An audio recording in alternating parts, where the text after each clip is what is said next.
Scientifically, our test scores are down, our public schools are a mess, everybody knows it. Our public schools are used to indoctrinate children for social programs and not teaching them the fundamentals anymore.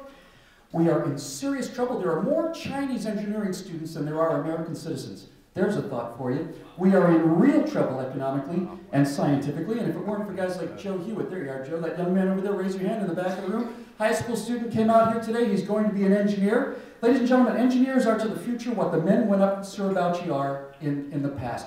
That's the future. Those are the guys we need to be encouraging. Guys who are ready to go out and become engineers to build things. We need more guys like Joe in the back of the room there.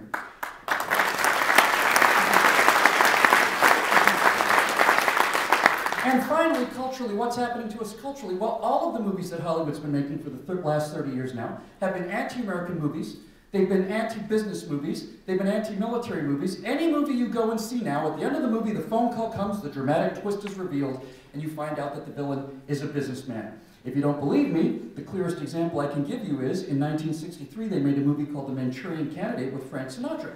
And in that movie, he played a soldier who was captured by the Red Chinese. He was brainwashed to kill the president. It was called The Manchurian Candidate because he was brainwashed by the Chinese. When they remade the movie in 2006 with Denzel Washington, he was brainwashed by the Manchurian Corporation. It's always business. It's always the military. It's always the government. They're the bad guys. Who are the good guys today in our culture? Well, they're former con men, they're former murderers, they're misunderstood criminals. If you think that these things can continue and allow us to maintain that exceptionalism, well, you've got another thing coming. It's not going to happen. It's just not going to happen. Avatar just released. The most popular movie in the history of the world in terms of box office is one long anti-business, anti-military screed that has the American people cheering when American soldiers get an arrow through their middle. That's what we're facing today. Now, a week ago, I was at the CPAC convention in Washington, and I had a spare day.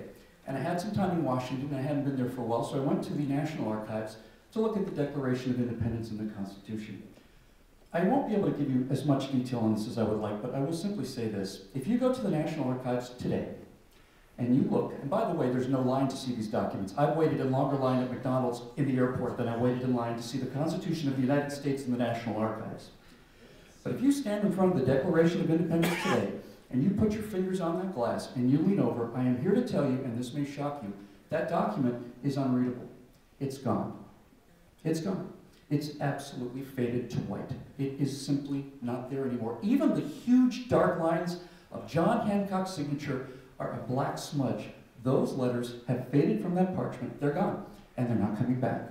And when I saw that, I was filled with despair, because I often feel that the values that are so clearly written in the Declaration of Independence are fading from the pages of our society in the same way that they're fading from the pages of that document.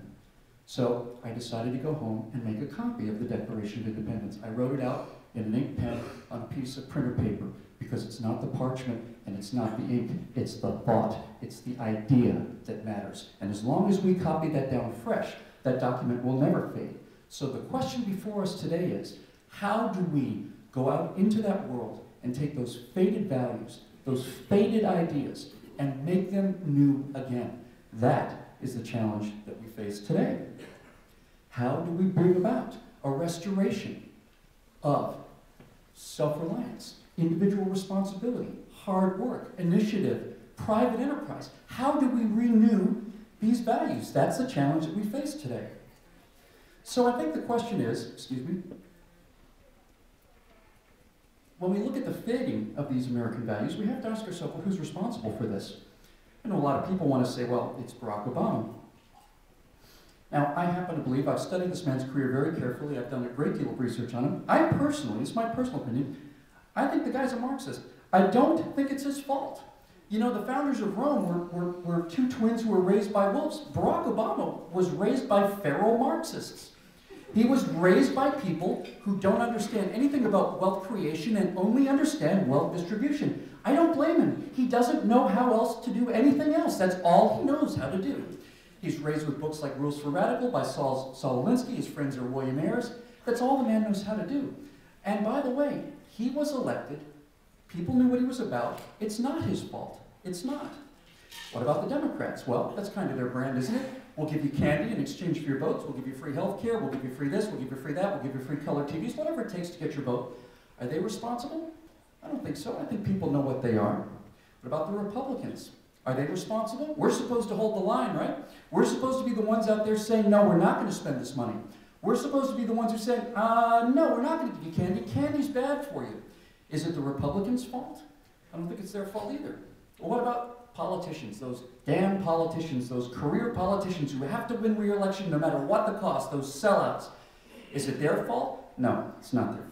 And finally, what about celebrities, these toxic anti-business multi-millionaires who spend their entire lives telling America how awful this country is while they live in mansions and are driven from events worshiping them in limousines? Is it their fault? It's not their fault either. I'll tell you whose fault it is. I've given this a great deal of thought, and I've come up with an answer.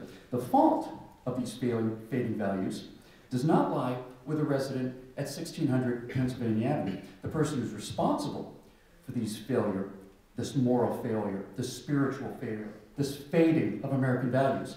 That person lives at 12611 Pacific Avenue in Los Angeles, California. I'm responsible. It's my fault.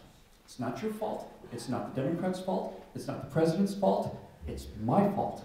My fault. It's my fault because every time I go to see an American movie, I'm paying for that.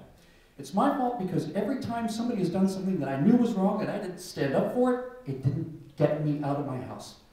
I just took it. Every time I didn't vote in a local election, it's my fault. It's my fault. I got us into this mess. I did it. I did it. I have never been hungry a day in my life. I've never been really cold a day in my life. Do we have any veterans in the house? Could you raise your hands, please? I owe that to you. You, gentlemen, have made me live a life where I have never been hungry and I have never been cold. And that's the problem. Okay? That's the problem. We are so spoiled that we can't even realize that the fault of these fading values is my fault. Mine. So, why am I here? Why did I fly across the country? I flew across the country to atone for my failure, to do some small particle to earn the freedom that was given to me by much better men than me. That's why I'm here talking to you today. It's my fault. I need to atone for it. I need to work for it. And that's what we're going to be talking about just to wrap up here.